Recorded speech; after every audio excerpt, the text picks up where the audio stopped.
Gave up a TV job to start a podcast in your basement. If that doesn't scream midlife crisis, I don't know what does. It was Championship Sunday here in Indianapolis. What's the mindset then coming in as a defending champion? I want to win. No, I want to win. The young lady over my shoulder, Caitlin Clark. Not the best looking guy. And I don't think anyone's going to sit here and say, Matt Randazzo was really good looking. What has this last month, 2 months, 3 months been like for you? It's an important fan base for the Fighting Illini, is it not? It is. He turned 69 years young last week. He looked good, Coach. Oh, trying. Thank you.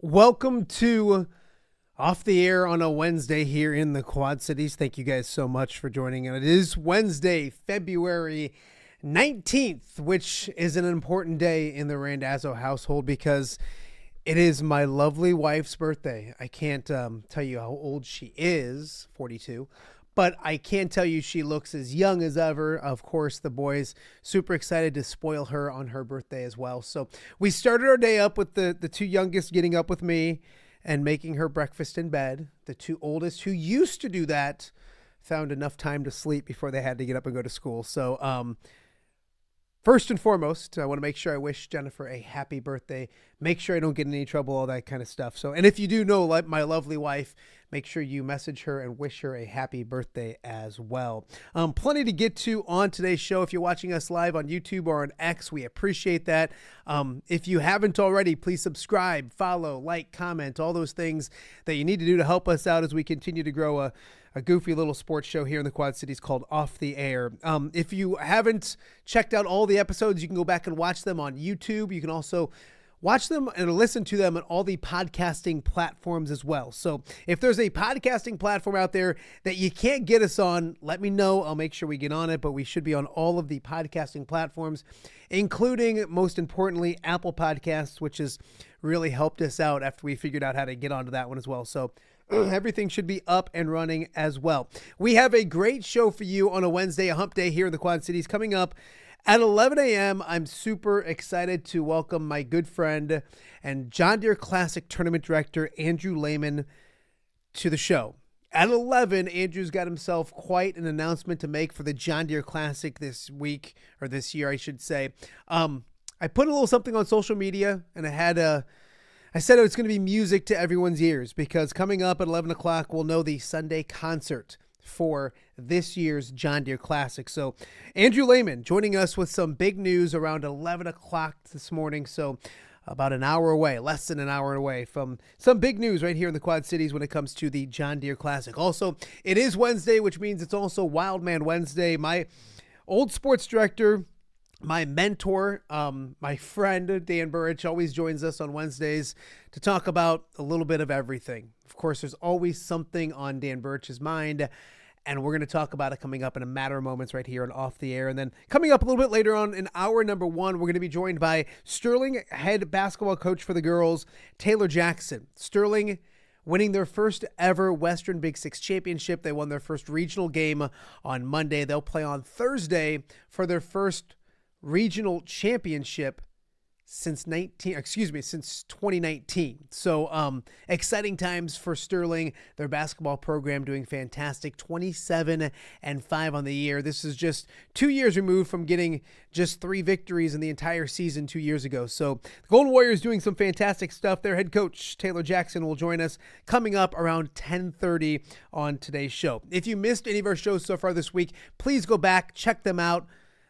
Some really good stuff. Yesterday, we were joined live in the studio with Glenn Cook. If you know who Glenn Cook is, then you don't need an explanation, but anybody who doesn't know who Glenn is, they call him Mr. Rock Ridge, a very integral part of the Rock Ridge community, was a baseball coach there as well. Told me yesterday, and I think I knew this, he was the first graduate from Rockridge, or in the first class, graduating class. I shouldn't say he was the first graduate, but great to catch up with Glenn. He's going to call his last PA game for basketball on Friday after 51 years doing it at the school. So if you missed that show, go check it out. Also yesterday, Rob Brooks was on talking Iowa girls basketball, women's basketball, I should say, and also Jim Madsen was on the show yesterday talking about the line. I will get to them in just a second. On Monday, we had Pat Angerer, Jess Settles, and Noah Laporte from Princeton. So two really good shows to start the week. Hopefully we can continue to deliver and have a good show for you today. But if you missed those shows, please go check them out. They're on the YouTube channel as well. So go check those out. Also on the podcasting platforms as well. It was a big night last night in college basketball. Iowa State at home. We mentioned Jess Settles. He was on the call. He was on the show on Monday. He was on the call last night as Iowa State took care of business with a workmanlike, businesslike victory over Colorado, 79-65. So the Cyclones are now 21-5 on the season, 11-4 in Big 12 play. They will head to Houston for a top 10 showdown coming up on Saturday. All eyes will be on Houston coming up on Saturday. The Illini struggling last night. They lost on the road at Wisconsin 95-74. They're now 17-10 overall and just 9-8 in conference play. So a team that we talked about maybe being a talented enough team to make a Final Four and Elite Eight, stuff like that, really struggling of late. They lost to the Spartans on Saturday. They followed that up with a road loss at Wisconsin last night. Lost by 21. They're dealing with a ton of injuries and sickness. And if you've known what's going around, and I kind of feel for Brad Underwood, because if you know what's going around, we had it at the Randazzo household. So if it's anything like we had, it was the flu, nasty stuff. And it took you a couple days, 4 or 5 days to get to feeling better, and everybody shared it. So everyone, all 6 of us in the Randazzo household had it. So I can only imagine what it's like for a basketball team to get that kind of illness and sickness. And, you know, no excuses being made for the Illini, but they struggled yesterday. They were they're shorthanded without Merez Johnson, who fractured his wrist on Saturday, but they had some guys not feeling well. Some guys that just traveled up for the game itself, didn't even come for the shoot around and all those kind of things. So I want to show you and let you guys listen to Brad Underwood after the game on what this basketball team's going through, not just on the court, but when it comes to some illnesses within the program. You know, at the end of the day, guys, we don't have very many healthy bodies. Tommy didn't make the trip with us. He drove up, before the game because he said he wanted to try to play. And Jake Davis got sick right after pregame. And said he wanted to try to start, but he didn't even join us at halftime. He was in the restroom. That's why we didn't shake hands with them after the game. They don't need this. But 38 years, I've never seen anything like what's gone through our team with Trey, Will, now Tommy. Tommy's literally practiced maybe once in a month from mono, and then the ankle injury, and now this. So. Hats off, they won the rebounding battle. We knew it was going to be tough. We had some mix and match lineups. It was great to have Trey back out there, and I thought Draven was outstanding tonight.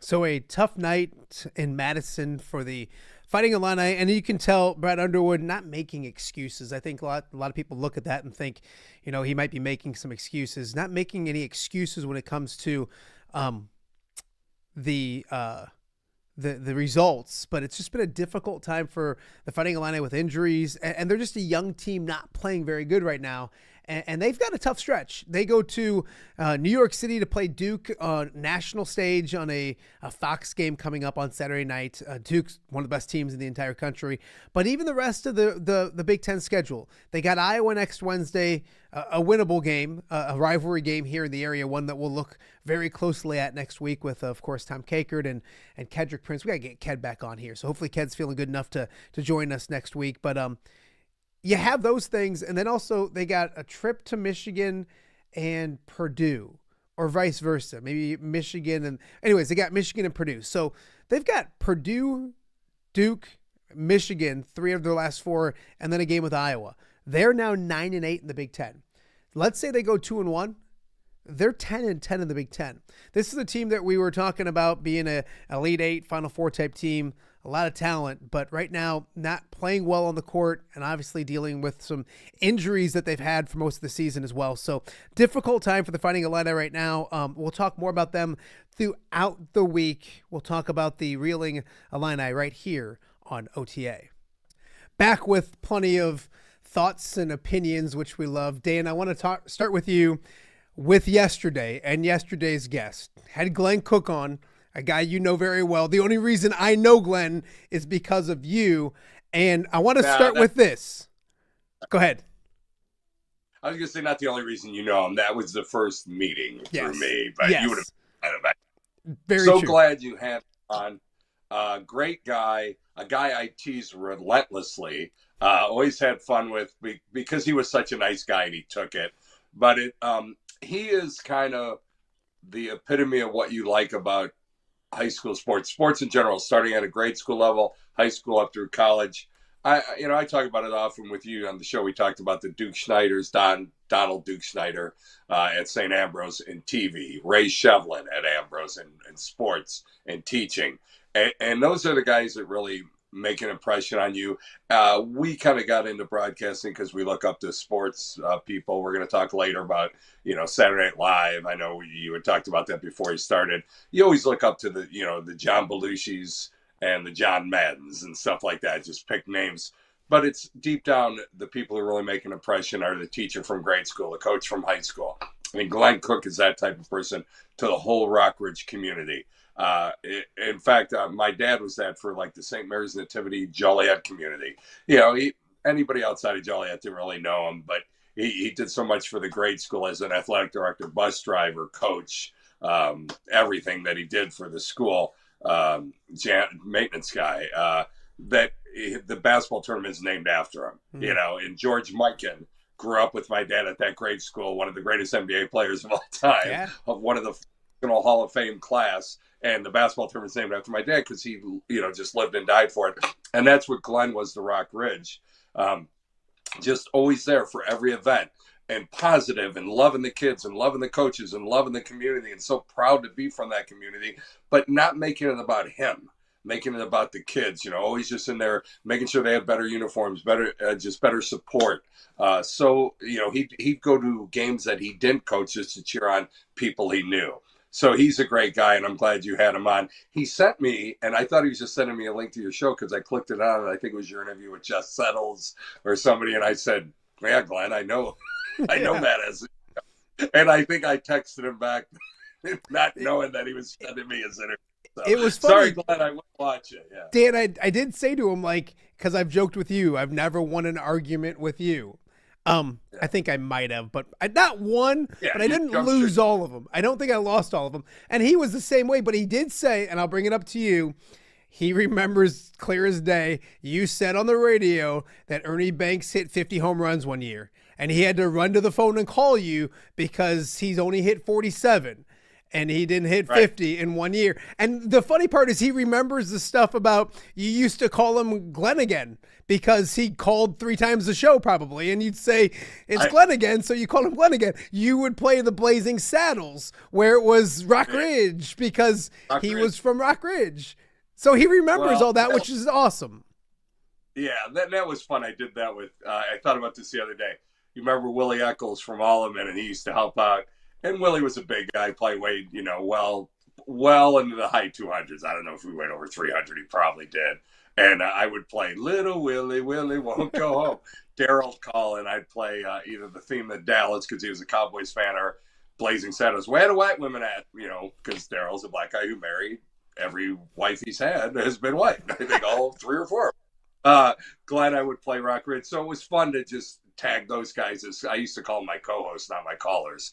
But Glenn did get that right, and I remember it specifically because George Foster, I said, never got any credit. He had 52 home runs, and there was a gap after him. And George Foster, you remember Foster? Or are you too young with the Reds, 70s? Yep, I remember him. It was right. His bench won MVPs in 70, 72, Pete Rose in 73, Joe Morgan in 75, 76, and Morgan in 77. So the Big Red Machine was pretty unbelievable. And Foster won them, I think, back-to-back, 77, 78. So think about that. They had Morgan winning back-to-back MVPs and Foster. and it must have been the second season because Foster led the National League in RBIs a couple years in a row, and he hit 52, and I knew Aaron didn't hit 50, and I know Mays hit 50, and I remember Ernie had back-to-back MVP seasons too, and I think I was just rolling and going because I just pulled out all this data now, 30 years later, and in my head I said something like, Foster, come on, nobody ever talks about Foster. You talk about Vince Rose, Morgan Foster had 50 home runs. He was the first guy since and I said, thinking, and I knew it wasn't Aaron and I know it was Mays, but I said, and I was doing the double MVPs, and I said, I think Ernie, and of course, Glenn being Mays. And I may have said, no, Ernie might have hit it, but he flirted with it. And obviously, when he won the back-to-back MVPs, he had 47, 48. And remember, Ernie won those back-to-back MVPs with Mays and Aaron and that group in there. And Ernie, early on, was considered a better home run hitter than Aaron. So it wasn't like a big fluff. I didn't say George Mitterwald hit 50 home runs or Steve Swisher or some lousy Cubs. Speaking of the Cubs, you didn't want to talk about this per se, I'm sure, but I always liked Turner when he played for the Dodgers, but it about like 6 or 7 years past the Cubs wanted to sign him. Typical Cubs, and I laugh because my family all on a group text from Connecticut to Wisconsin, Minnesota, Portland, Oregon. They're all over the place, but they're still Cubs fans. And I poke them like I do you and Glenn. And my brother-in-law, who's still in Chicago and goes to a lot of Cubs games, and he said, they don't care anything. All they care about is the money. I'm like, yeah. Of course. And he's all mad about the Cubs signings. They spend like a small market team. Yeah, they have forever, And I said, but the Ricketts family did get that one World Series, and now, nobody cared, and there was all about money and selling. And I just laugh about the signings as you and Glenn being Cub fans, so I'll get a few digs. They have the greatest beer garden in Chicago. Yeah. They have Ivy. They have a little sing-along. It's like going to a Jimmy Buffett concert. Who's going to sing Take Me Out to the Ball Game? You go around the neighborhood. You go to the, Cubby Bear and Murphy's Bleachers. And they own the rooftops now, which, I thought was a scam when it went from people just hanging out on the rooftops to the rooftop parties. And you've been on top of them, too. You can't see anything. Yeah. You got a bunch of drunks like, what inning is it? And you're like, it's 3-1 in the seventh. Oh, man, you pay attention. I'm like, no. There's a scoreboard right there underneath third and first base. The people out in the bleachers are not bleachers per se, but on the rooftops are idiots. But a lot of people in the bleachers anymore are just drunk idiots who don't know baseball. I'm taking shots at you, Cubs fan. I'm taking shots at Glenn Cook, who will be Glenn again and call in your show next week and want to have a rebuttal. I'm sure. He said, how can I call in? And I said, well, Glenn, it's not a call-in show. But it's funny because he remembered even being introduced to the concept of sports radio and Dan Burich. He said he was going to Saucony to golf one day, and Jeff Wendland was there. And he's like, Glenn, have you listened to this new show that they're doing on the old KSST? Was that what it used to be? Or K? Yeah. And he goes, you got to listen to this guy. And he goes, I turned on the afternoon. I listened to his afternoon show, and I was calling up, and I kept calling. So it was really cool to do for Glenn. 51 years of giving a ton to that community. So really cool stuff. If you haven't watched it and you're watching this, go back to yesterday's show and just, I've had buddies that know nothing about Rock Ridge that watched it today and then texted me and said that was cool, because I think he's an endearing old man. And I don't mean that in the nicest way, but he's an endearing older gentleman that people love. He's a nice man. He's a sincere man, and he loves sports. And he's an honest man too. Like when he got divorced, and his first wife and his second wife are both nice girls, ladies, excuse me. And he said that I think I get along better with my first wife now that we're divorced. I said, of course you did. She drove you nuts just like you drove me. And he laughs and he gets it. He's an honest man. He's self-deprecating, but he's a very nice man. And he's never been as old as I used to joke that he was old when he called in, and he's younger. He was younger then than I am now, and probably close to your age. But I would plus he has such a love for like a pastime of baseball and purist that he kind of sounds like he's 90 years old. Oh, the game, but he and I bonded too, like being Ernie Banks fans, Jackie Robinson fans, the history of baseball, hating the Yankees, but loving the tradition of the Yankees, the Babe Ruth, the Mickey Mantles, that stuff. So he loves baseball. He loves sports. Big Illinois fan too. As you found out, being an Iowa guy from Illinois, I'm sure he writes about that. He was the first guy, I think, he brought up Dyke Edelman for like Illinois legends to me. It would be like bringing up Niall Kinnick to somebody who had never heard of it for Iowa fans. So just a sincere man, a nice man, and deserves all the accolades he's got. Absolutely. Absolutely. Dan, I don't know if you were watching basketball on Saturday night. It was the Fox game. Hockey. Watching hockey. Which USA Canada, which was really good too, because you got to love the fact there's 3 fights in the first 9 seconds. That was pretty fun. They play harder. Now this is coming for people who know me. My brother has told people this for years. He'd dive for a loose ball on a outdoor court in a meaningless game. So I would just like play hard, dive for balls, And I played basketball with you. I remember. So I will, I drives me nuts. Like I go back to defining moments in guys' career when Cam Newton, who had a great season, they almost went undefeated, MVP, as talented as any quarterback ever. When he fumbled in the Super Bowl and didn't even move for it, enough said. You see the video going around with Kelsey, who won't block and this past Super Bowl just around watching plays.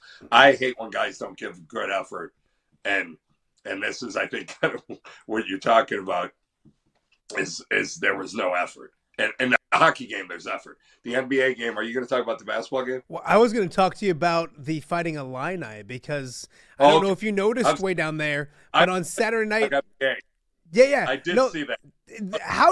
Dan, how do you mess that up? How do you put a banner up and do it upside down? The 12-year-old Iowa fan inside of me was laughing my ass off because of the rivalry, but it's hard to mess that up, isn't it? I wonder, one of my friends speculated that they did that purposely. Well, I don't know if you've seen this now, but they have a shirt now, and Shannon's embraced it, and it's like upside down, and all the proceeds go to the Boys and Girls Club in Champaign. It's a really cool thing they've done with it. I thought the AD handled it well, but it's like doing the John Deere Classic and forgetting the trophy, or putting the wrong name on the check. It's hard to do. How do you not practice it? Like, I can see somebody hanging it up wrong. Like, who are the chefs, right? The joke with the Chiefs, the Snickers commercial. Who are the chefs? He spells wrong. You picked that up before. So how did they not see if it unveiled or rolled down and fix it then? So Jim Madsen. Just hang it up.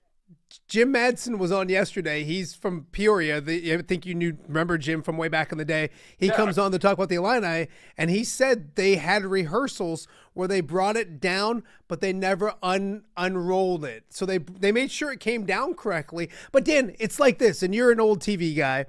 If I throw to you on a live shot and your microphone doesn't work, do you continue with the live shot, or do you say, hey, his microphone doesn't work, we're going to go back to him? Right. Why did they continue to raise it to the rafters and let everybody see the mistake for the next hour of the night? It was crazy. It's good for you as an Iowa fan, too, because you can have fun. That Illinois does do things poorly. Yeah. The last great thing was Red Grange christen the stadium in the 20s with all the touches in Michigan.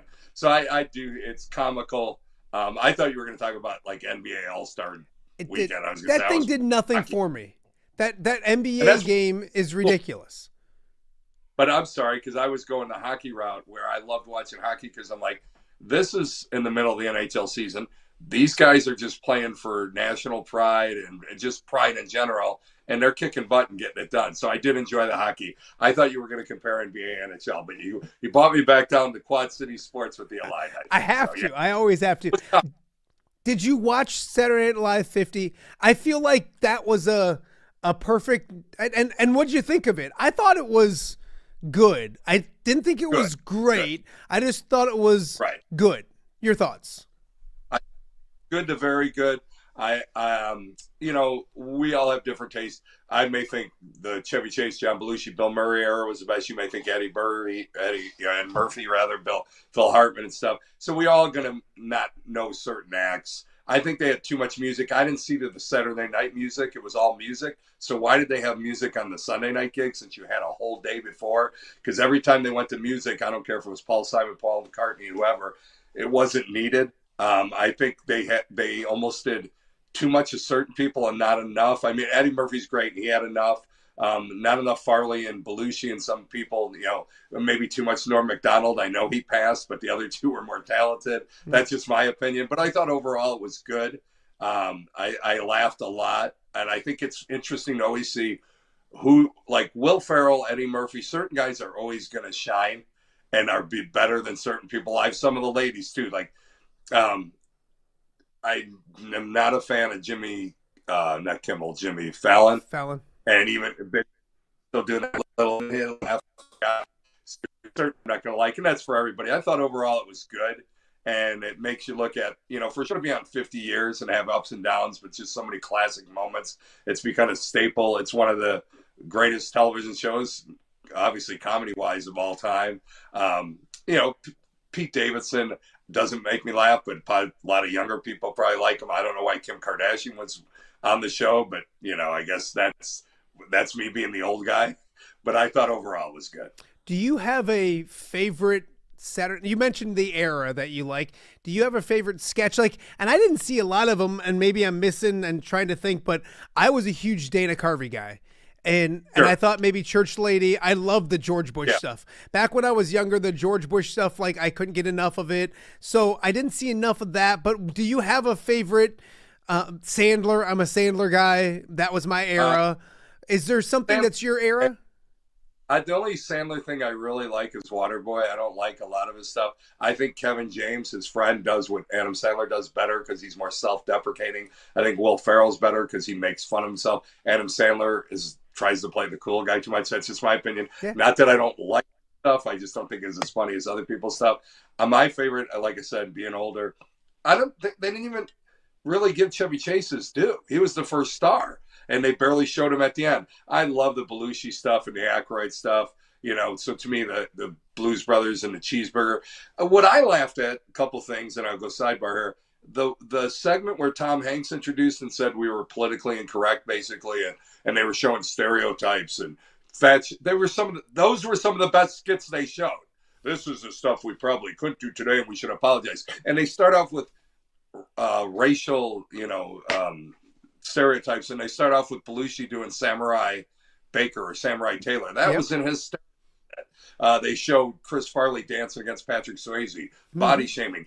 That was hysterical. The two reasons it was hysterical is probably the best acting Swayze ever did, where he actually looked like he was competing against Farley and was worried if Farley was dancing. That was hysterical. Matt Foley, Phil Hartman is the straight man with Matt Foley and David Spade. So, those are Will Ferrell and Sherry O'Terry as the cheerleaders. And, those are ones off the top of your head you just remember. And that I think were hysterical. Gilda Radner, I almost thought got overlooked too much because she was the table setter for all the women. She did all the characters. She was by far the funniest early woman.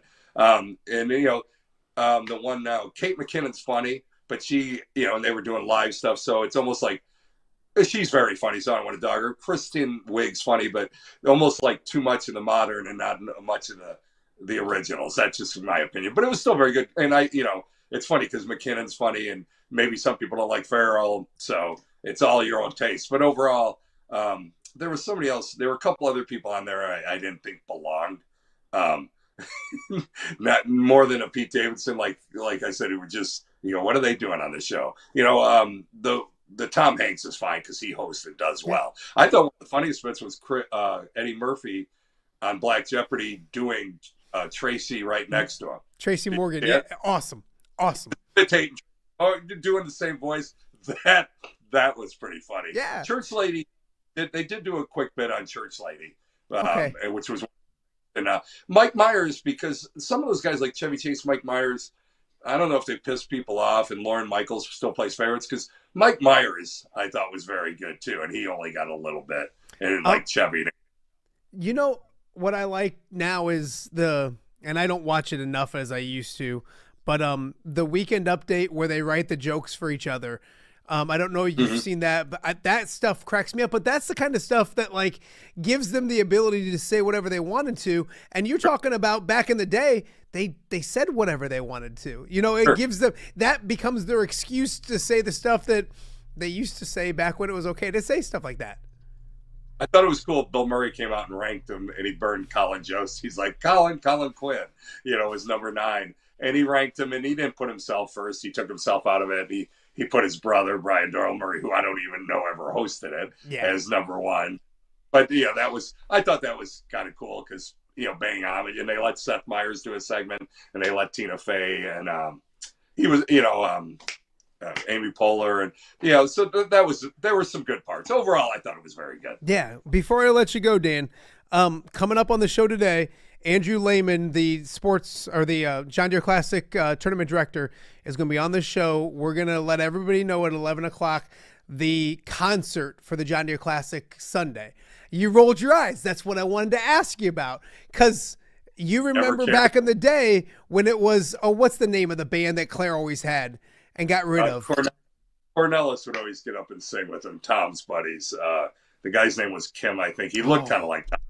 I should remember it. But I remember Claire swore off of it, wasn't going to do it. You rolled your eyes. I love it. I think it's a great thing they've added. It's brought different people out there. And it's true. You'd get a kick out of it because you look around Deere Run on a Sunday and you'll have cowboy boots and buckles, and then you'll have golf shirts, and you could tell the difference. But so I mentioned the concert. What do you think of it now? And then if you could book something for Sunday after the John Deere Classic, what would you want to see? Or would you not even do it? It's like the halftime show at the Super Bowl. But that's not the client they're going for, like we did last week. So to me, I'd have to go back to my 97X roots and look at who drew in the Quad Cities. We used to laugh at certain bands wouldn't draw, like George Thorogood would draw like he was Led Zeppelin or the Rolling Stones. So I'd have to go back and look at kind of the fair days and the the 97X days and see if we could pick out somebody from them. But I have no interest. I've never been a big country fan, and I know that's Roswell down here in North Carolina in the Quad Cities. That's one I separate the two. When I was backstage with Aerosmith and Van Halen, and even people like Danny Joe Brown and Molly Hatchet in Kansas, and it was cool doing the rock side. When I worked with 97X, it was cool doing the sports side. I never kind of really combined them. It was also my way of reminding the viewers that coming up at 11 o'clock, Andrew Lehman will be here to announce the Tease. Yes, exactly. You taught me something back in the day. It's teasing ahead. So, well, Dan, it's funny because Glenn brought this up and I said this to you before, but I do have a fancy new system where I can have a 3-box and a 4-box. And so next week, I think either Glenn or Johnny Marks, I'll find out which one you want to deal with the worst. They both have what's that? Clarify. When you say you got extra boxes, some people get dirty thoughts in their minds. Thank you. Extra ways to have people on the show at the same time. So we'll figure something out for next week. I'm going to go because you got to hurry up and take one last look at weather before the break. Well played. I did talk to Zahara, and he did hear the joke. I'll just leave it at that. Leave it at that. So, all right, Dan, we'll see you next week. Thanks, buddy. Thanks. All right. We are just getting warmed up on a Wednesday here in the Quad Cities. Plenty more to get to, including later in the show, Andrew Lehman and that concert reveal, if you will. We'll let you know who's coming to the John Deere Classic Sunday night after the JDC is all done. You're watching Off the Air. We'll be back right after this. Hello, Dan Pearson here of FCA. Our team is thrilled to support Off the Air with our good friend Matt Randazzo. We share the view of the power of sport when it comes to relationships, including the influence of the coach. FCA believes the coach is the most influential person in America. Matt celebrates local coaches and athletes. His content is informational, insightful, and inspirational.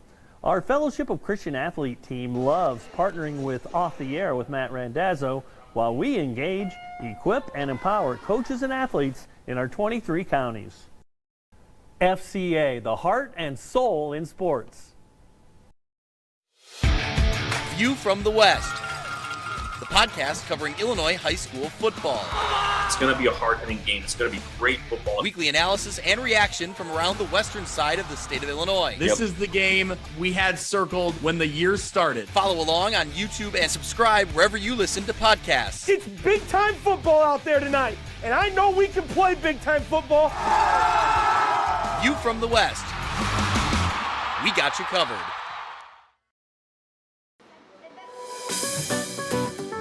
Are you looking for the Quad City's best chips and salsa? There's only one dude to turn to. Right on. Snoop. Hand-cut chips, fried fresh with that crunch you've come to love. And the most addicting salsa with delicious fresh ingredients each and every time. Pick up your chips and salsa, queso, enchiladas, and much more at the Stern Center in Rock Island. To place your order, simply call the man himself. It's Snoop at 309-314-8197 and find out for yourself what the rest of the Quad Cities already loves.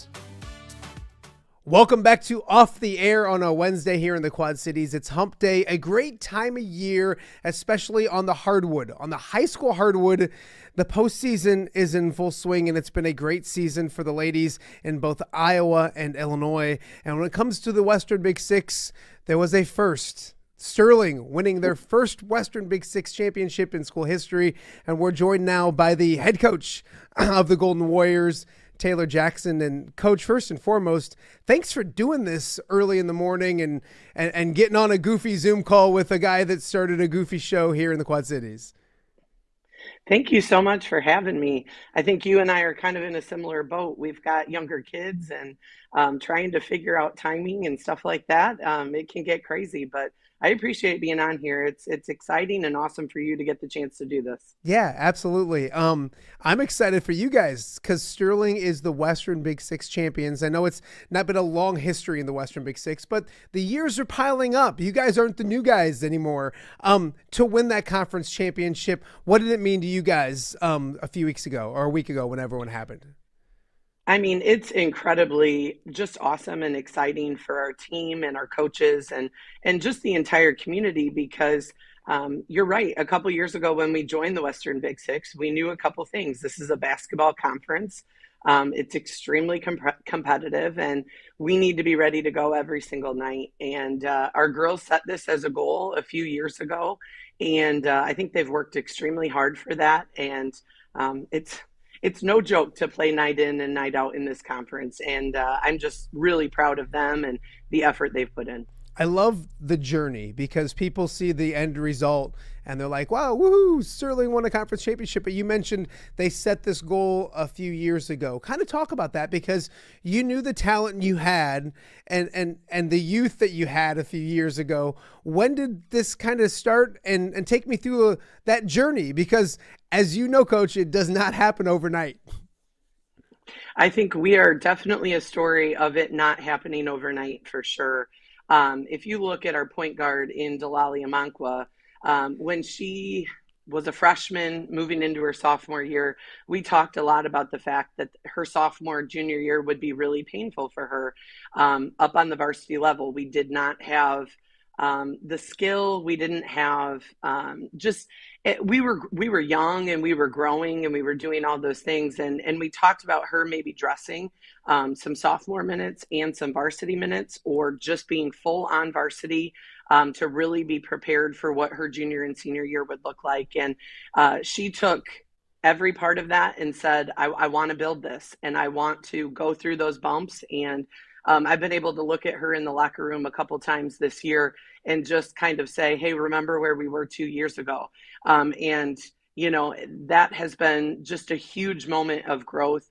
But that did not come easy. I mean, when you look at our record 2 years ago, I think we had 3 total wins. People continue to remind me of that as we're at this point. And that's not easy. It's not fun. It's really a struggle.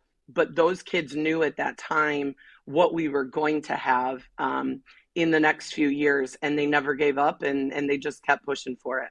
Coach, what does that mean for those young ladies? Because in today's society, there's so much instant satisfaction, instant gratification, where you need to see instant results or people get cranky. For those kids, and not bashing youth by any stretch, but sometimes they can get frustrated and go do something different or not come out each and every night. These kids, these young ladies didn't do that. What does it say about them that they continued the battle knowing and having trust that the end was going to be pretty good? Yeah, I mean, I think that sums up our group really, really, really well. It would have been easy. They're very talented in lots of other things. Madison Austin is a state medalist in swimming. Delalia Monk is a fabulous volleyball player. We have girls that do a lot of different things. And I think in today's world, it would have been easy to say, hey, I'm going all in on something else that doesn't require hours upon hours in the gym and sometimes some frustration. And they never did that. They just continued to work. And in a time of instant gratification, they really saw the big picture, long-term goals, all of those things. And it's paying off for them in a great way. When did you realize this year, or was there a moment that they did or you did realize that you mentioned those 3 victories? Hey, say your record right now, just to get that out of the way. There was 3 a few years. What's it overall right now? We're 27-5. That feels good to say. I bet. It feels okay. Feels really good to say. Yeah, it feels really good to say. Those were some hard-earned victories, especially in the conference. So, yeah, we're really proud of that right now. Yeah. So when did you know, was there a game this year or a moment this year that you could see this thing building, that Western Big Six championship wasn't just a goal, it was a realistic goal that you guys could get to? Yeah, I'm going to take it back even a little bit to last year. I think that we were about 500 in the conference last year, but we lost several games in the last minute, the last, little bit of time, some real heartbreakers. And I think our girls, I just remember looking at them in the locker room and they were frustrated, but they were never defeated.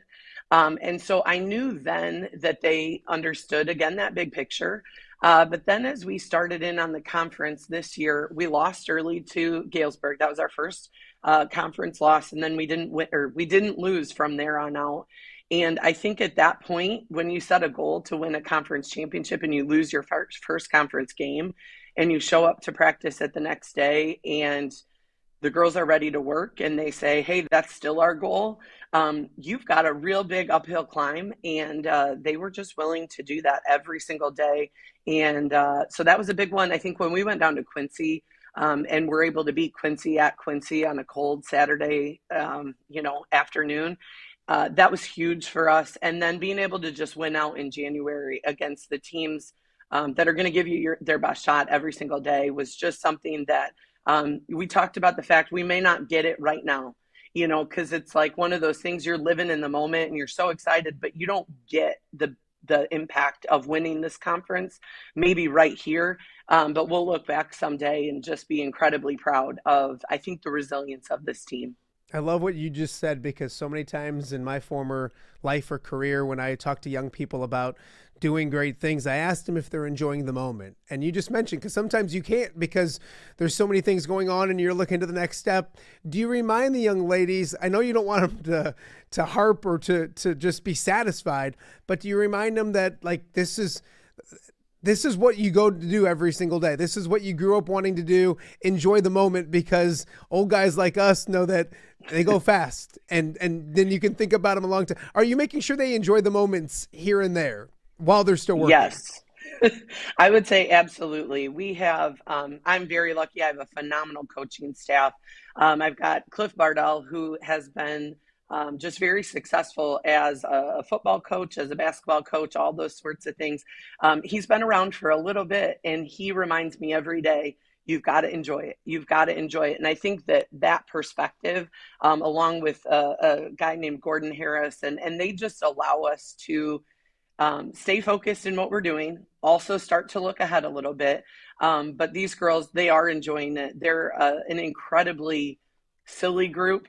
They're fun to be around. They enjoy each other. I think that's what makes teams special. And I know that.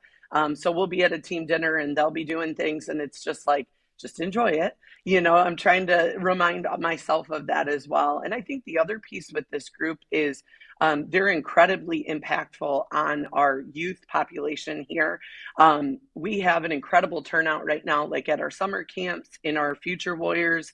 They know their role models. They understand that little girls are asking for their picture or for their autograph. And they'll look back on that and they'll know the impact they made. And it is special. I have a 4th grade daughter, so they know that the impact they have on her too. And it means a whole lot more when you can look outside that bigger picture. That's awesome. I coached a bunch of 4th graders last night. It's an awesome age to have kiddos at right now. I'm joined right now by Taylor Jackson, the head coach at Sterling, the Western Big Six champions. I'll add on that. Now we go to the postseason.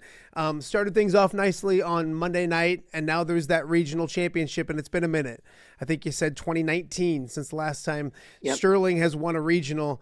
That game coming up, I believe, on Thursday against Plano. When you look at that, you get them at Musgrove Fieldhouse, an awesome place to play basketball. How do you make sure these girls stay dialed in? Because I'm assuming the atmosphere and the intensity and the electricity around that place and that school and that city is going to be pretty high on Thursday night.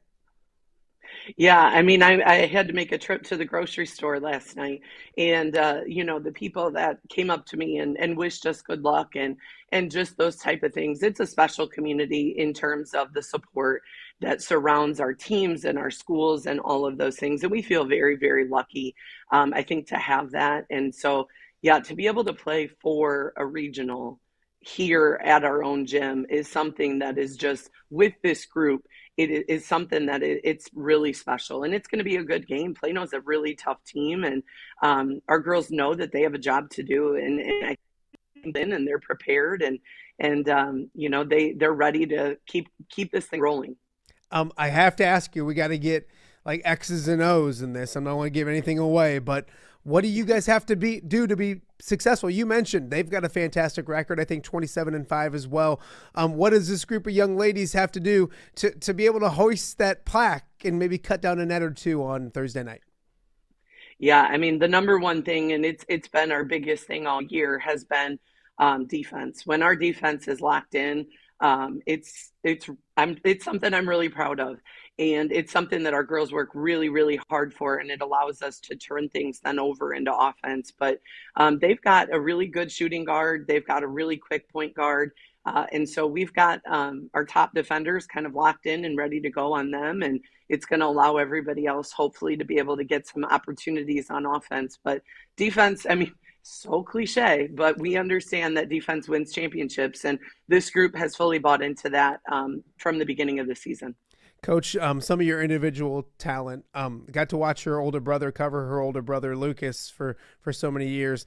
Madison's a pretty good basketball player, too. A senior playing her last game, and a group of seniors that are all going to be playing the last game at Musgrove Fieldhouse on Thursday night. What has Madison and the rest of those senior class, all of those seniors, meant to you? You can tell just listening to you that you have a special relationship with that, especially that senior class.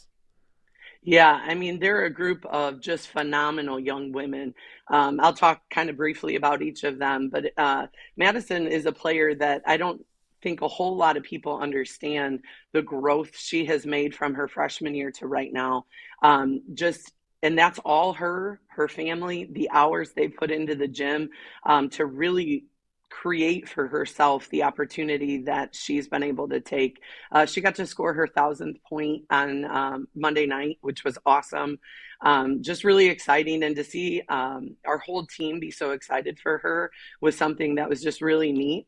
And she's going to ISU. She gets to keep playing, but I think the memories she's made and created for herself in that gym are pretty awesome and exciting. And to go out as a regional champ would be pretty phenomenal. And Delalia Manqua, Nat Edinger, Taya Liberty, those are girls that just have bought into what we wanted to do from the get-go. We've got two amazing senior managers in Kate Austin and Olivia Ruffin. And it's just a group of people, of young women, that you look at their accolades outside of basketball. And they are just girls that you're going to hear from them in 5-10 years. And they're going to be extremely successful. And I'm lucky to be their coach because they've made me better in a lot of ways. Coach, when you look at this team, you mentioned Goofy. A couple more for you before I get you on your way. Goofy fun. I mean, goofy in a nice way. Talk about these young ladies off the court, because you smile when I say that, because I think they are truly and genuinely a fun group of young ladies. What is it about this group off the court that makes them so special?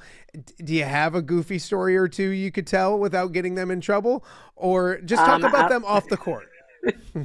I'll try not to get anybody in trouble, but I'll point to one kid, and that's Jocelyn James. She's a sophomore. She makes a lot of highlight reels. She's a phenomenal basketball player, and one we'll be talking about for the next few years for sure. She's made her impact in the Western Big Six, and when you see her on the court, she is so serious. She is so locked in. She's got big time goals for herself, and she's going to go out and accomplish those things.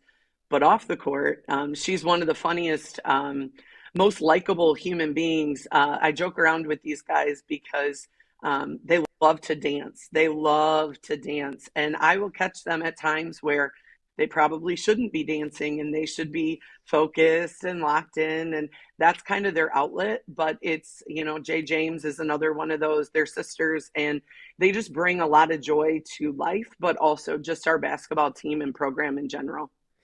Before I let you go, that community up there is a pretty fun, pretty special community, and they love their Golden Warriors. You love the TV broadcasts that they do. The radio guys are fantastic. Like everything about that. We did during the pandemic. I did just because we had nothing to do, a best stadiums in the Western Big Six / MAC conference. So all the big schools, and Sterling's was second, because when you walk up to that football stadium, it looks like a D3 with the columns and everything, a fantastic environment. Talk about your community, because you have to, as a head coach at that school, feel the support, the love, the excitement that the Sterling community has, not just for your program, but for, it seems like, all the programs up there in Sterling. Yeah, I will just say I'm lucky to be here. And that support that you talk about, it was there when I had 3 wins. It's there right now, probably times 10 when I have 27.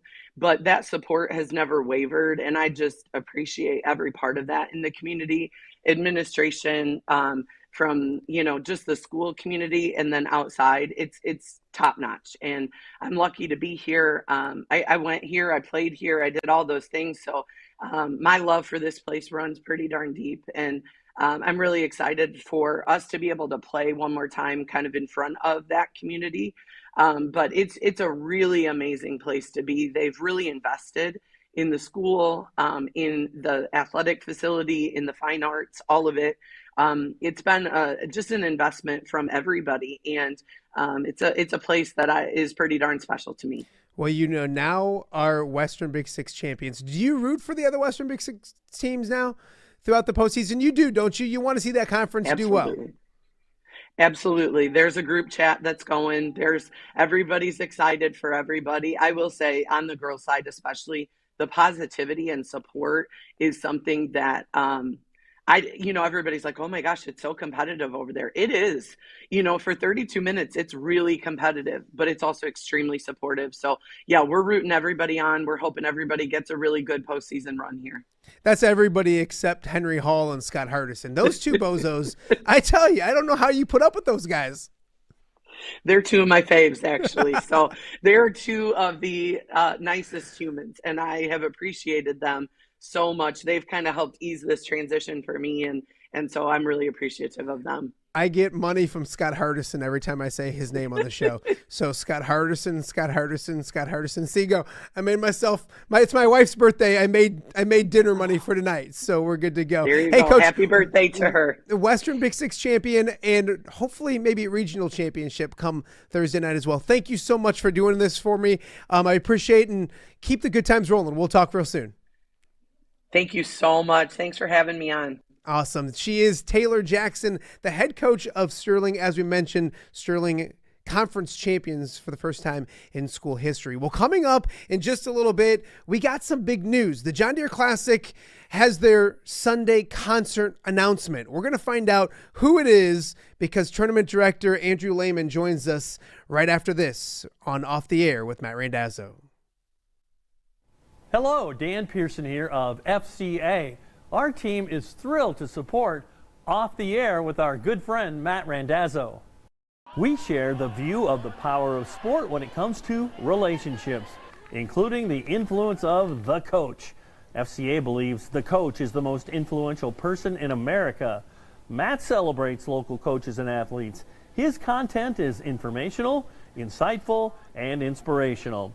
Our Fellowship of Christian Athlete team loves partnering with Off the Air with Matt Randazzo while we engage, equip, and empower coaches and athletes in our 23 counties. FCA, the heart and soul in sports. View from the West, the podcast covering Illinois high school football. It's going to be a hard-hitting game. It's going to be great football. Weekly analysis and reaction from around the western side of the state of Illinois. This is the game we had circled when the year started. Follow along on YouTube and subscribe wherever you listen to podcasts. It's big-time football out there tonight, and I know we can play big-time football. View from the West. We got you covered.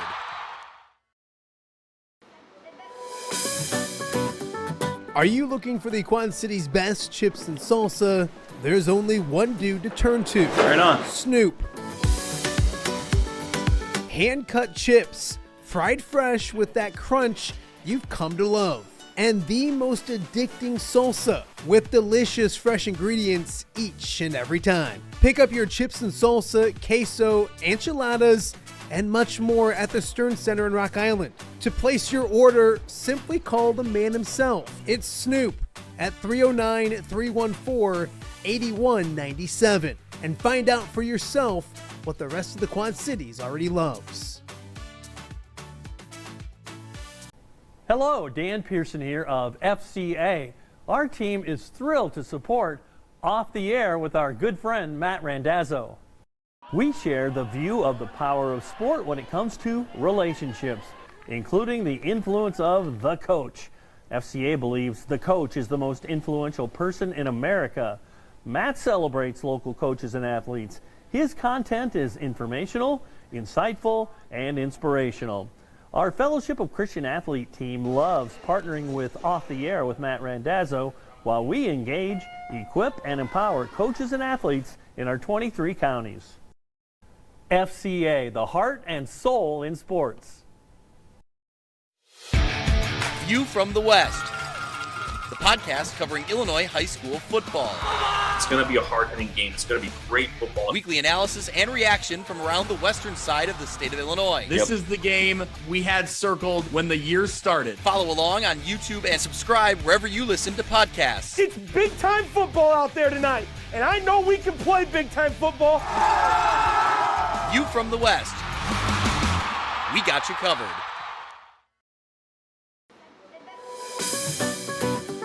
Are you looking for the Quad City's best chips and salsa?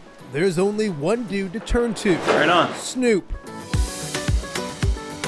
Hand-cut chips, fried fresh with that crunch you've come to love. And the most addicting salsa with delicious fresh ingredients each and every time. Pick up your chips and salsa, queso, enchiladas, and much more at the Stern Center in Rock Island. To place your order, simply call the man himself. It's Snoop at 309-314-8197 and find out for yourself what the rest of the Quad Cities already loves. Welcome back to Off the Air on a Wednesday here in the Quad Cities. It is Wednesday, February 19th. It's also my lovely wife's birthday. So if you know Jen Randazzo, you see Jennifer Randazzo, wish her a happy birthday. It's a big day when it comes to a little golf because you look outside and there's so much snow and nastiness on the ground, and then you need somebody to warm your day up, and you turn to this fella right here. John Deere Classic Tournament Director Andrew Lehman joining us right now. Hi, friend. How are you? Hey, Matt. Well, first of all, good to be here, but more importantly, happy birthday to Jen. Oh, you kiss ass. I tell you, unbelievable. No, as a Christmas gift or a birthday gift for Jennifer, I'd love to take her to like a concert or something. And I think that's the cool thing that I have you on here for, is because there's a little news breaking with the John Deere Classic today. Do we have a concert, and what can you tell us, my friend? We do be happy to get you some tickets to bring her to the John Deere Classic. Unfortunately, you're going to have to wait a little bit for some nicer weather. I don't know if you saw what I did there, but that's a little play on words, since we're proud to announce that we're going to have Zach Brown Band on Sunday to close out the John Deere Classic. That is outstanding. I caught the play on words. More importantly, I caught that you're willing to give me tickets. That's the first thing I caught. So I'm holding you to that. But that's outstanding news. Kind of talk about that, because when it comes to music, I was going to say country music, but music in general, they don't get much bigger and better than the Zach Brown Band. To be able to have that as your Sunday concert, what does it mean to yourself, and what does it mean to the John Deere Classic? Well, it's, we've had Zach Brown Band in our hopper here for both years that we've done it, 2023 and 2024. It's never quite aligned with their summer schedule, but they wanted to continue to be considered. And so this was a process that's been ongoing for a number of years, and to get it across the finish line is awesome. It's actually the last concert that I saw in early March of 2020 before the pandemic hit. And they put on an unbelievable show. They've got a catalog of music that everyone's going to know. You've heard them on the radio, whether it's our local radio or even satellite radio, and to get them here to throw a party, and they've got music that's fun, and we're super excited to have them here and know that they'll put on a great performance. And we've been blessed the first 2 years to have, sold out crowds, and we expect the same. And we're closing in on that Saturday artist, but we're still probably a couple weeks away from announcing that. You mentioned that you're kind of getting used to this a little bit, because this will be year 3 of concerts on the course. The community's taken so nicely to it. What have you guys learned in the process? And I know you're focused on golf. There's a lot more than you have to do than just a concert. But what is your team, John Deere, what have you guys started to learn and adjust from as it comes to the concerts on the course, which, by the way, have gone off extremely well the first 2 years? Yeah, we joke about it that we're not concert experts yet by any means, but we're learning, and certainly at the forefront of everything that we do is hyper focused that week around the athletic contest, the PGA Tour professionals that are embarking in our Quad City community for a week and spending a week here. And ultimately that's driving money to charity, and it's driving an economic impact that we've talked about, over $72 million that's happening as a result of tournament. But for us, as a true community event, we want to make sure that we have something for everybody. And I think what's been really fun over the last 2 years is to see, people buying tickets to come out to TPC Deer Run, who may or may not have bought a ticket to the John Deere Classic before, and to ingrain our everyday golf fans with, music fans, and giving at an event level something for everybody to have them come out here and enjoy. It's been truly rewarding. It's really changed our business proposition. And to your point, we have learned a lot in the first 2 years, and there's a variety of different things that we want to try to accomplish this year that'll give, a bigger and better spectator experience as it relates to concerts once play ends. And, we're really excited. It's hard to believe that we're almost at the end of February already, and we're thinking golf here. Andrew, you mentioned the mixture of, I remember the first year you would go down to 18 and you would know who was there for golf and who was there for concerts. But over the last couple of years, I've had people come up to me and say, I didn't care about golf. I went out there for the concert, had a blast, and now I like golf. And probably a little vice versa as well. Talk about growing the game, because it is about getting as many people out there for what this community has, and it's the actual sport, but it's also the experience of the John Deere Classic, getting out there, the kids zone, everything that comes with John Deere Classic Week is now being introduced to more people with the helps of these concerts. No, you're spot on, and it's in our mission statement. We're promoting volunteerism. We're providing a positive economic impact for the Quad Cities community. We're attracting a more diverse population to the game of golf. And, you think back to 2023, that was a banner year for us. And, you look at it, the Concerts on Course series are imagined. We get that off the ground and running in 2023. But you think back to the middle part of that week and being able to have Caitlin Clark out here that day. Thousands of kids got a chance to spend a couple of seconds with Caitlin. She signed thousands of autographs, took pictures.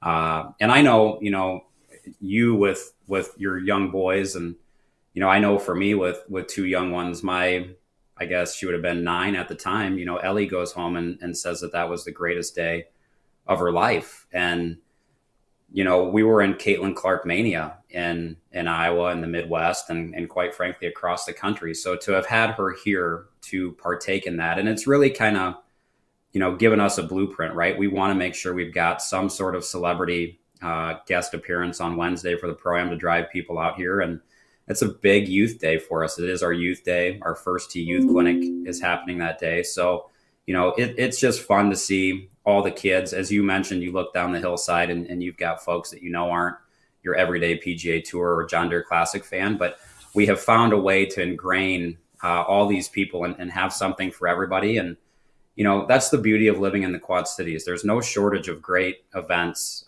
You look at the fairs, the festivals, the BICs, all these great entities that are taking place in the Quad Cities. And, there's no shortage of things that you can find to fill your time and go have a great time. So we're blessed to be a part of that and feel like we, give a great experience and want to make sure that we're doing our best to adjust that and make it bigger and better each year.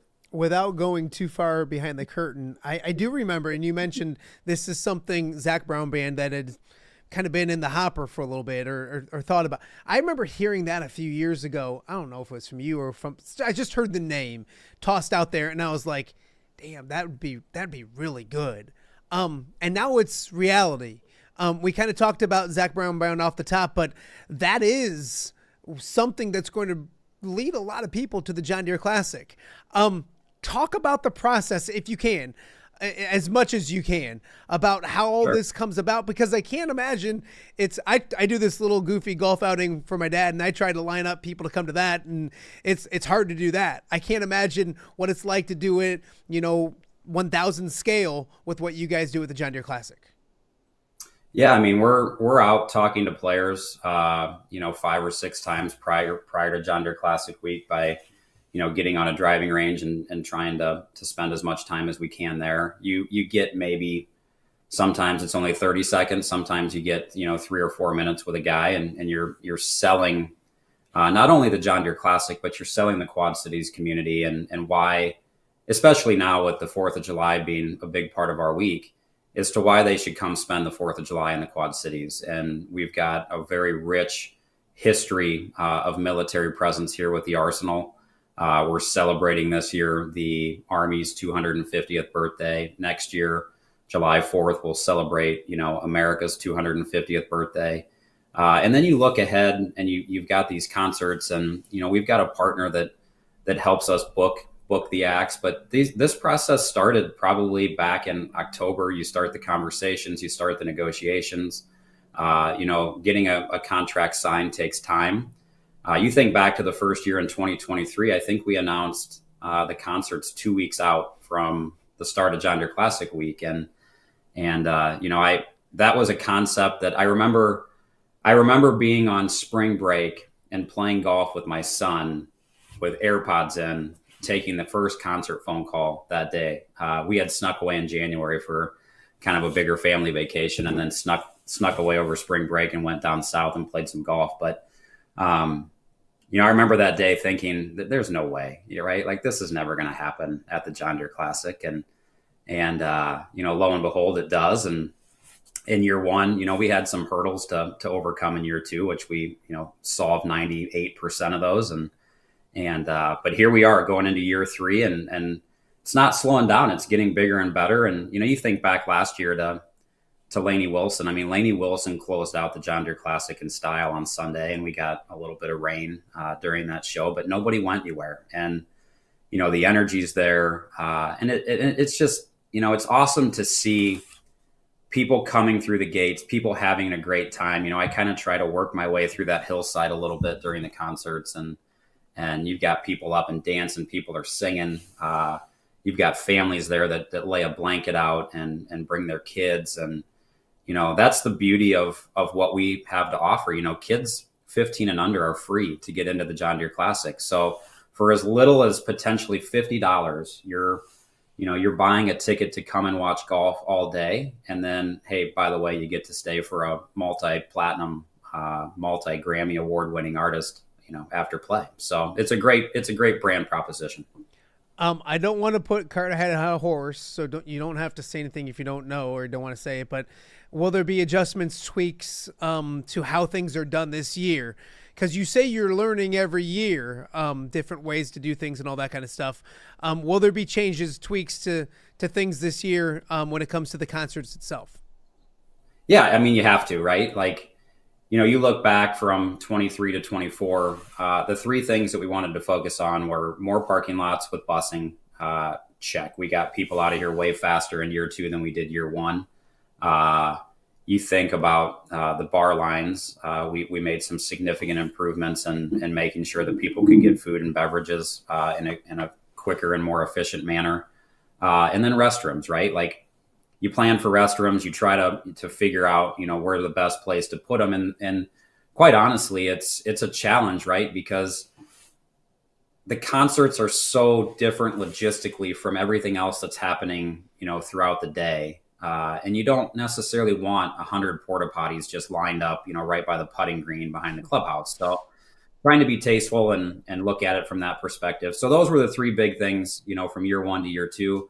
We're working on a new stage for this year. It'll be a modular build versus a semi-trailer that pulls in, trying to do some video components to what that would look like. And then, I guess we haven't really talked about this publicly yet, so I guess you could consider this breaking news. But, we're trying to figure out a way. It is a unique concert experience because you've got the stage over by 18 Hospitality, and then you've got this beautiful, pristine golf course that's kind of right in the middle of it that's, not necessarily being used. But we want to make sure that, we're giving the best experience possible. And we're going to try to open the fairway up on Sunday night and get people an upgraded experience down a little bit closer to the stage.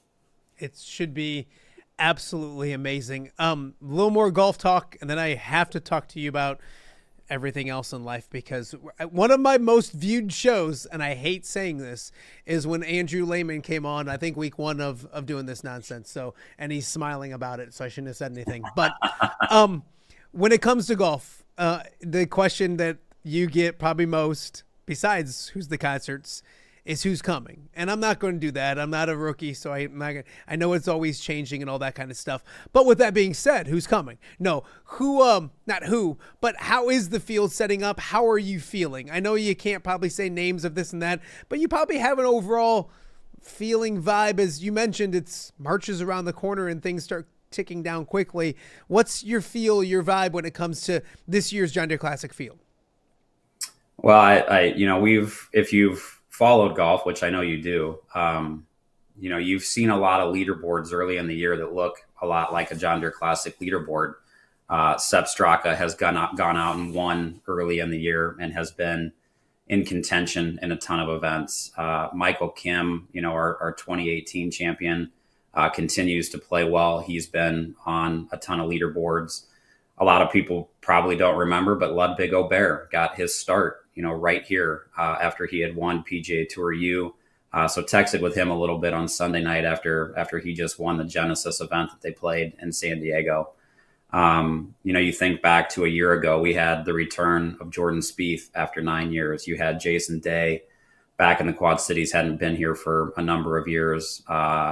Luke Clanton, plays his tail off and quite honestly has been playing his tail off in every opportunity that he's gotten. He's a junior at Florida State University, and he's one cut away from getting his tour card.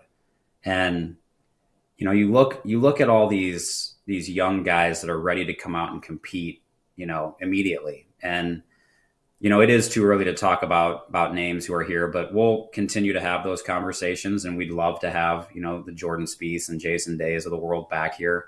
This is interesting. This is the last year, 2025, the season, of playing under the normal PGA Tour field. I know we like to give you a hard time because it's always been 156 of the world's best, and you happen to mess that up one time and called it 136 of the world's best. But next year we lose 12 guys out of our field. We'll go from 156 to 144.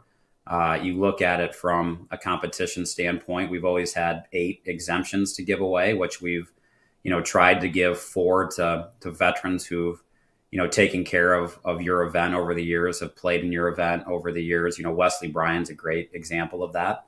And then you've tried to identify the next wave of talent. And you look at guys that have had exemptions: Jordan Spieth, Colin Morikawa, John Rahm, Victor Hovland, Ludwig Aubert would have had one. Tiger Woods had one in 96. Zach Johnson gets his start here in 2001.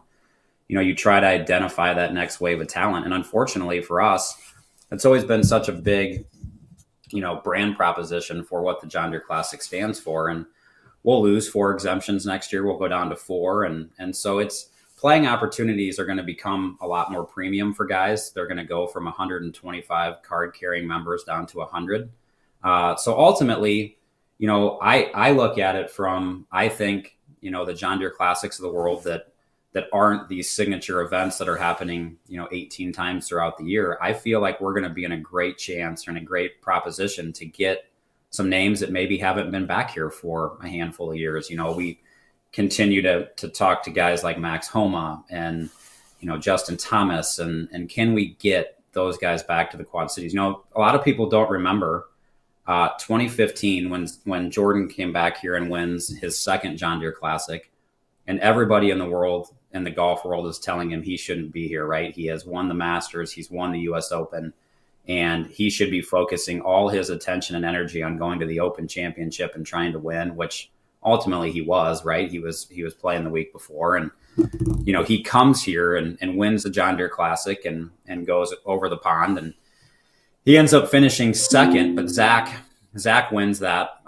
Open Championship at St. Andrews, and you look at it from that perspective. You want to try to get those guys here, but I guess to my point, what I was trying to make is a lot of people don't remember who led after the first 2 rounds in 2015 when Jordan won. Well, it was his best friend. Justin Thomas led the John Deere Classic in 2015 after the Friday round.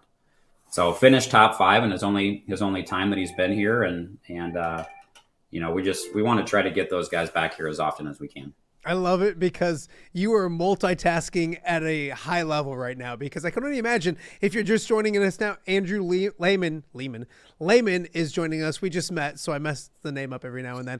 Andrew Lehman joining us right now. The big news, the Zach Brown Band will headline the Sunday concert at the John Deere Classic coming up this summer. Super excited about that. I know you are also an Iowa basketball fan, and I want to talk let's talk with the ladies first, because they saw that win streak come to an end on Monday. But if you're going to see a win streak come to an end, Andrew, the way they did it is okay. To go on the road at an elite program, nearly knock them off, nearly come back from down 12 in the final seconds and lose in overtime, you still got to feel really good about where this team's going, don't you? I do. The last projection that I had seen for them had them, I believe, as like a 10 seed. And man, that might be one of the most dangerous 10 seeds in the women's tournament in history. And I don't know where they'll ultimately end up. They've been playing, really good basketball. It's funny. I had that game on in my office here on Monday, and you're right. I mean, they would claw back and get it to 5, and then all of a sudden it's 8 and 9 again. And to have the resolve, Sydney Falter's playing with 4 fouls for the majority of the fourth quarter, and Cody McMahon, I believe, for Ohio State was playing with 4 fouls for, a big part of that fourth quarter. But to have a chance to win in regulation late on the road at a top 10 program where, I believe Ohio State's kind of been a house of horrors for the Iowa women's team for a long time. And, you see a 5-game winning streak come to an end, but man, they're playing good basketball. You got UCLA coming to town, and they're just a fun team to watch. I'm super happy for Jan Jensen, right? I mean, kind of people got on her a little bit, and you're replacing not only, the great, maybe arguably the greatest college basketball player of all time, men's and women's, and Caitlin Clark. and certainly a huge chunk of your scoring from last year's team is gone. And you look at it, I mean, Lucy Olson had gone through some struggles. I mean, put some respect on her name, right? Like, she's going out and getting almost 30 every single game. And coincidentally enough, hasn't shot free throws that well, right? I mean, she's such a good shooter, but hasn't shot it well from the free throw line. And she goes in at the end of regulation and hits 2 big free throws that you had to have. So I think the women's team is fun, man. I mean, you hear them. I've been to a couple of games this year in person, but you watch them on TV and man, don't tell me Carver Hawkeye can't have energy and Carver Hawkeye can't be awesome, because it's not the building. It's not the building. No, it's not the building at all. Unfortunately, that, transitions us into the men's team. And you and I have talked about this, and man, I love Fran McCaffrey. I do. And what he's done over 15 years, I'll be eternally grateful for Fran McCaffrey when his time at Iowa was done, for what he did, bringing Iowa men's basketball back from the depths of hell. Man, they were in the dumpster, and they've had some fun teams. I saw a clip last night from Leistikow and Doderman on their little podcast, and I think they said 11 to 12 years Iowa's been in the upper half of the Big Ten. They're going to miss the tournament back-to-back years. My concern is it's about apathy. And I'm the first one to tell you that at 8 years old, my first love was Iowa men's basketball. Mm-hmm. And turning it on, I knew when they were going to be on. They were going to be on at 7 o'clock, and they were going to play on Wednesdays and Saturday nights or whatever it was. And, you knew who was on the call. You knew what channel it was on. And man, I never missed a game. And my dad and I have been doing, my wife loves this. She doesn't love this, but we schedule our spring break trips around leaving when the kids are still in school the week before spring break week hits, so we can get back on Wednesday. Because my dad and I have done March Madness together for over 30 years. Wow. And so my parents come over here, and they used to get me out of school when I was a kid on Thursdays and Fridays. And man, I miss watching Iowa play in the Big Ten or in the NCAA tournament with regularity. I miss watching them, get to the second weekend, Tom Davis, all those years of great basketball. And that's my sadness, is that I just feel like I don't even know when they play. I don't. And I turn them on Sunday, and man, they're playing their tail off in the first half. And you just knew what happened was coming, unfortunately. And they're beat up. They've got injuries, and they play hard, man. I mean, they play such a fun brand of basketball, but ultimately in this business, you got to have results. And I just don't know that, what we're getting right now as a fan, and maybe that's not fair to anybody involved with the University of Iowa basketball, but if I could give anything, man, I just want them to be a Sweet 16 team. That's all I'm asking for. You're not asking a lot. It's not like that's some lofty expectation. No, I feel you. I know. And you mentioned Chad Leistikow. He's going to be on the show tomorrow because he put out a really interesting article. I'd encourage anybody to go read that as preparation for tomorrow, and I'd also encourage everybody to watch the show tomorrow. But he puts out an interesting dilemma for what Beth Getz has to now look forward to, or not look forward to, but to figure out, because Fran's success is there. I mean, his record speaks for himself. I think he's an upper half of the Big Ten finish in 11 of the last 12 years, and the player development's there and the wins. But then on the flip side of it, the attendance is extremely down. This will be the second straight year they don't make the NCAA tournament, and barring something crazy. So when then you start talking money, and as you know, Andrew, that's what talks. That's what moves things. And there is a buyout if Fran wanted to go down that way. Will he retire? How much money do you get back from attendance going up if it does go up? I mean, there's so many different ways to look at it. So Chad Leistikow is going to be on tomorrow to talk about the ladies and talk about the men as well. But it is, and it's tough. I was going to ask you tonight. They play tonight. If you're curious, they do play tonight, and it is freezing outside. It's going to be 5 degrees in Iowa City or whatever. They are doing $2 draft beers for of-age students as a special to get students in the building. Does a 41-year-old count as a student? You might need to take an extra class just to do that. You're only 41?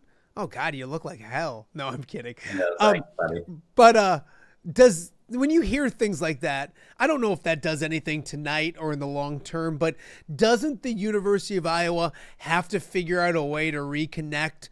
I think it's with the students. Yes, the fans in general might not be all there, but for the big games, there's decent crowds, and then you look at that student section and it's just not there. So I guess your thoughts on draft beer, $2 draft beer Wednesday or whatever, or how do you reach out to get energy and excitement back to Iowa men's basketball right now? Man, I tell you what, 18, 19, and 20-year-old Andrew Lehman, and I know you said of age, but we would have figured that out. Yeah. Man, Andrew Lehman would have been there as a college kid for $2 draft night. I didn't know they served draft beer at Carver, so I'm learning something today. No, I have a friend who's got actually I have two friends that have freshmen. Both of them go to Creighton, and they're in their freshman year. Creighton gives the students free tickets. Yeah. And Creighton's a great basketball program. So, Beth Getz has some challenges and some headway or some headwind ahead of her, but you got to find a way to get the students back. And I've been a long-time proponent of getting the students closer to the floor, potentially doing something at Carver where maybe you could do some suites on one side and get your big-time donors, from those seats behind the benches, maybe up into some of the club level seating. And I don't know how you do it, right? That's their operation to figure out. But I don't know why you'd reward the students either. Like, how are you going to give the students for men's games access and just hope that they show up? So you've got to do various different things, whether that's, cheap beer or free tickets or what. But what's the alternative? I mean, right now you're getting,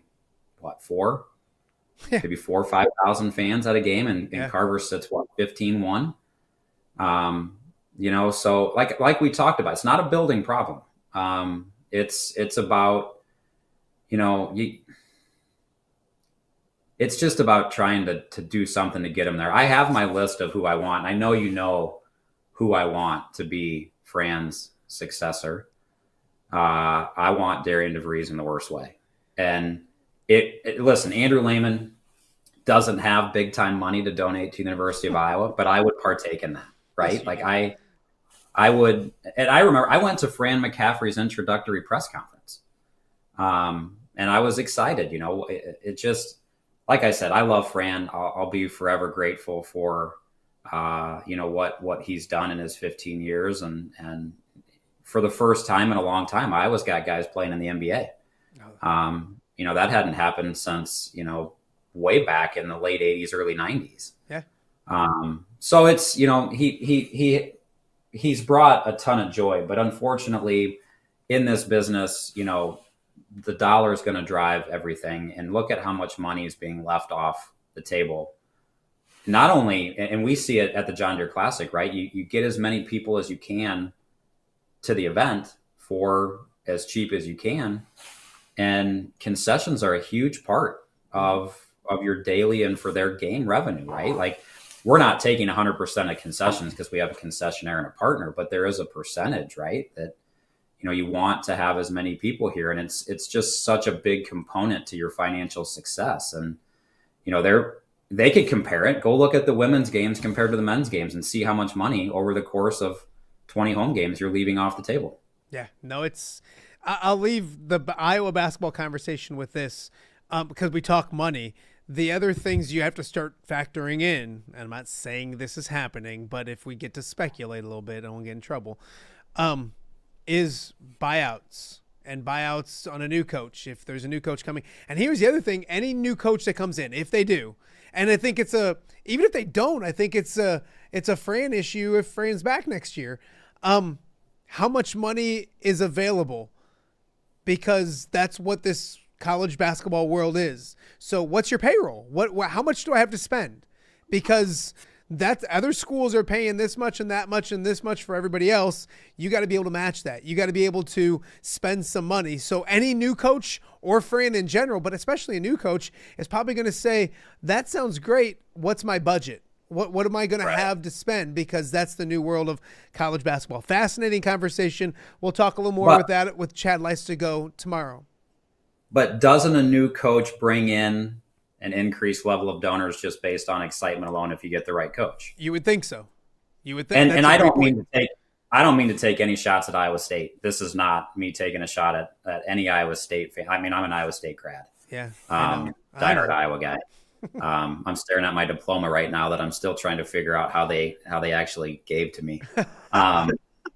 But like what Iowa State's doing, and not only in the NIL game, right? Like they've clearly got a donor base that's supporting both. And I'm just speaking strictly from the men's programs at this point, but it's clearly supporting both football and basketball. And you couple that with a coach in TJ Otzelberger who's doing a phenomenal job, and he's got buy-in from these guys that are probably making some significant money, right? And know that, hey, my next stop for a lot of these guys will be in the league. But he's getting buy-in, and they're guarding you, man. They're in your face. You're uncomfortable. And I'll be a fan of theirs in the NCAA tournament because they play a brand of basketball that's so fun to watch and entertaining. But that's the point of all this, right? Is you can turn around a basketball or a football program pretty significantly and quickly these days based on money alone. Yeah. You know, you don't have to have a coach and say, hey, you've got a 4-year window to get your guys in here and we start to compete. I mean, you can flip it around quickly. Look what Ben McCollum's done at Drake by bringing basically his entire team to Drake. And that, man, if that team doesn't make the NCAA tournament, even if they don't win their league, that's a travesty. That is a great basketball team. And that's a name you hear, too, as well as Ben McCollum. So, again, don't want to put cart ahead of horse. Don't want to get anybody mad at me or anything. But it is a fascinating conversation because the old days of just getting rid of a guy, adding a guy, making a coaching switch, it's not as simple as that because of everything that goes along with it. And the appeal to come to Iowa City, you better have the ability to spend some money in any program, or no coach is going to want to come to a program that doesn't spend any money. And I think it's pretty well documented that the Iowa basketball program doesn't have a ton of money to spend. I don't know the numbers, but it's not anywhere near the upper echelon in the Big Ten. And I think that might be something that has to tweak and change. And maybe Andrew Lehman's checkbook changes that with one stroke of a pen. Next thing they go to being here's $250. Yeah, right. All right. Before I let you go, can you imagine being at the John Deere Classic and all eyes are on you guys? Sunday, JDC's done, and you go to unveil the check and you have the wrong name on the check, or you go to give the trophy and you have the wrong trophy. How do our friends in Champaign have the banner upside down? You know, it's funny you say that. Really good friend of mine is a huge Illinois guy. And so we were chatting Saturday night, and I didn't see it live. I was watching the hockey game, and man, that hockey game was spectacular. Awesome. I can't wait for tomorrow night. Yep. But that's every operations person's or event person's worst nightmare. And I will give him credit for, I think I saw he had t-shirts made that had awesome everything upside down. Like, and kudos. They're donating the proceeds to like the Boys and Girls Club of Champaign or something like that. Just awesome job. Kudos to him with that. Yep. And I thought it's Josh Whitman, right? Is it Whitman? Yep. I thought his 2.5 minutes prior to Brad Underwood's press conference were about as good as 2.5 minutes could be. He took full ownership. Unfortunately, everything that happens in this arena is a reflection of me. And he didn't hang the banner, right? But that's what leadership looks like. It's a special day. I'm still trying to figure out why his jersey was retired, quite honestly, as an Iowa fan. I mean, I believe Zach Edey was Big Ten Player of the Year both times that for the 2 years that he was in Illinois. I'm not trying to take anything away from the kid. I think he was an AP first team All-American. I think if you're a first team All-American, you get your jersey hung, which is funny because Jess Settles was on the show on Monday, and he kind of mentioned the same thing. Not that he didn't deserve it or anything, but I would have assumed, because it's different. It's not a number, it's a jersey that gets hung.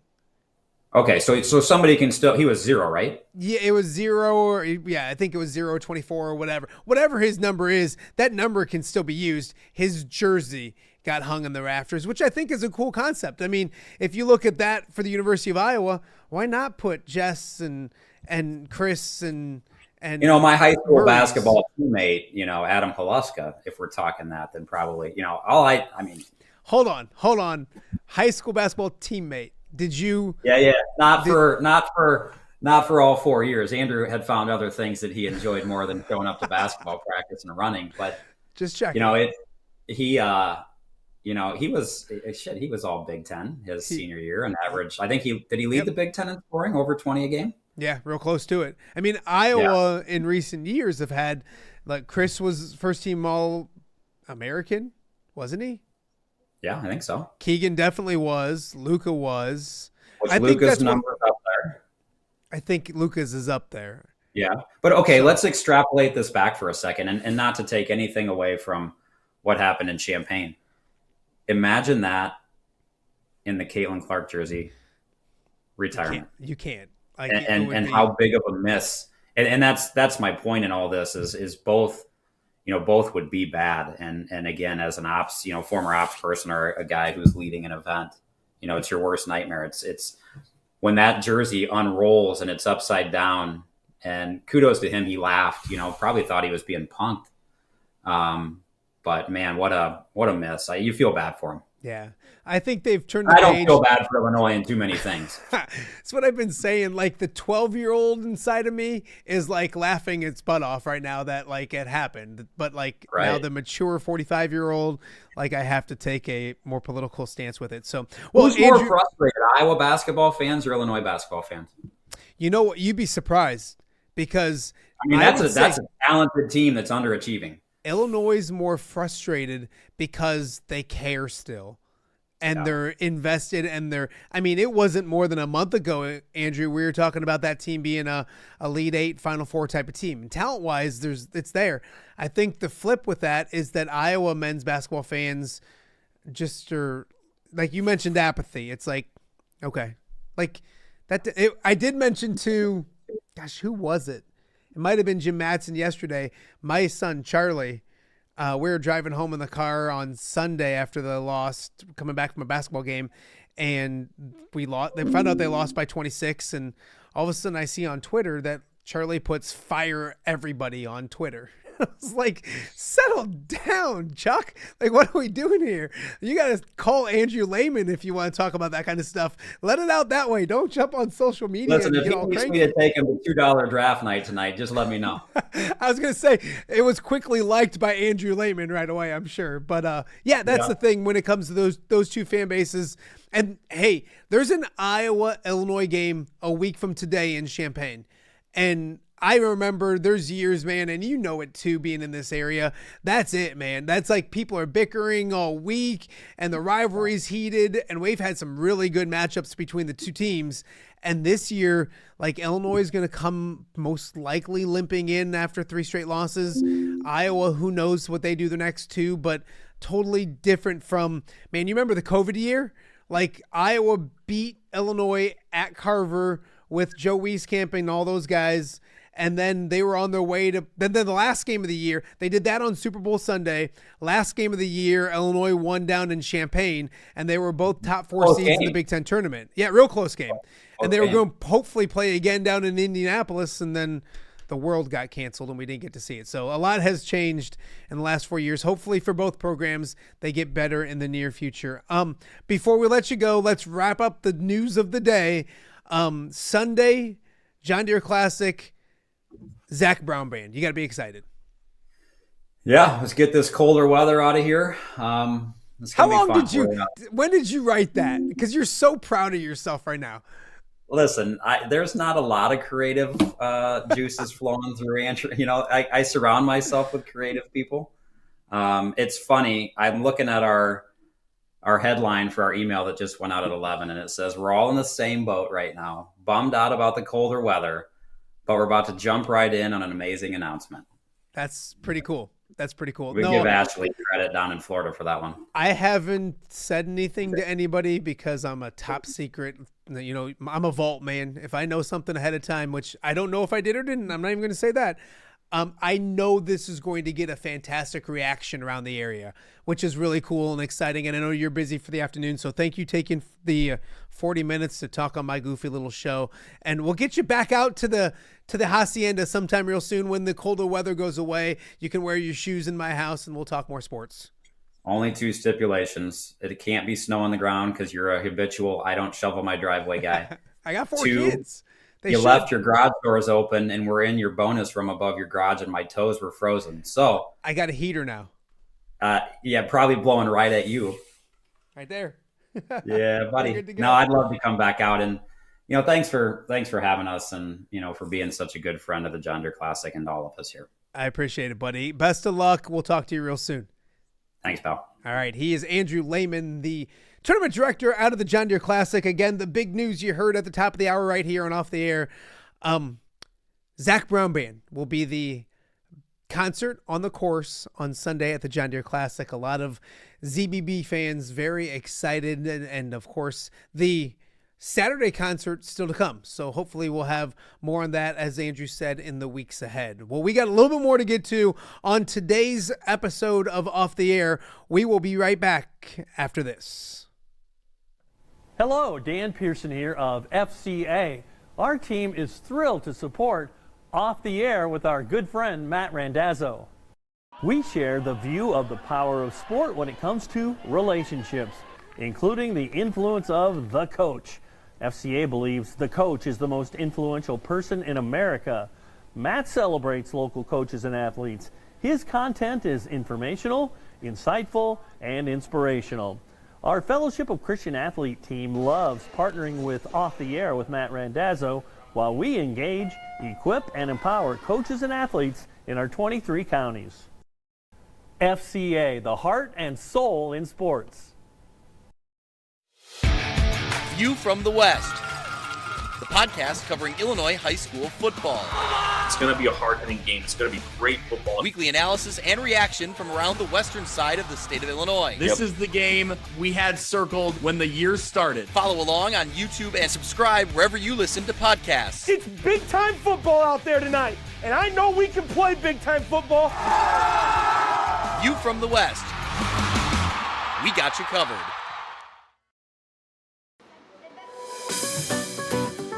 Are you looking for the Quad City's best chips and salsa? There's only one dude to turn to. Right on. Snoop. Hand-cut chips, fried fresh with that crunch you've come to love. And the most addicting salsa with delicious fresh ingredients each and every time. Pick up your chips and salsa, queso, enchiladas, and much more at the Stern Center in Rock Island. To place your order, simply call the man himself. It's Snoop at 309-314-8197 and find out for yourself what the rest. Welcome back to Off the Air with Matt Randazzo. I pushed the button too soon. I cut Carson off doing his little thumbs up. So, welcome back to Off the Air on a Wednesday here in the Quad Cities. It's been a fun and an eventful show. If you're just joining us, we were joined by Andrew Lehman at 11 a.m. with the big announcement that the Sunday concert on the course is none other than the Zach Brown Band. Of course, if you missed Andrew, you're just tuning in right now, go check out his interview. He talks about what it takes to put all these concerts together, plus the actual John Deere Classic and golf and all that. And plus we talked Iowa basketball and all that good stuff. So I want to thank my friend Andrew Lehman for joining us on what is a very busy day, I know, out at the Stone House. Also, we want to thank another good friend of mine, my mentor, Dan Burich, for joining us for Wildman Wednesday. Dan comes on every Wednesday and talks about whatever the heck we want to talk about. And it was a lot of fun once again this week. If you missed that, go check it out. And also Taylor Jackson, the Sterling girls basketball coach, the Golden Warriors winning their first ever Western Big Six championship. They'll look for a regional championship coming up on Thursday night. Also, I know Alleman's looking for a regional championship in the Western Big Six. They'll play. Rock Island will play as well.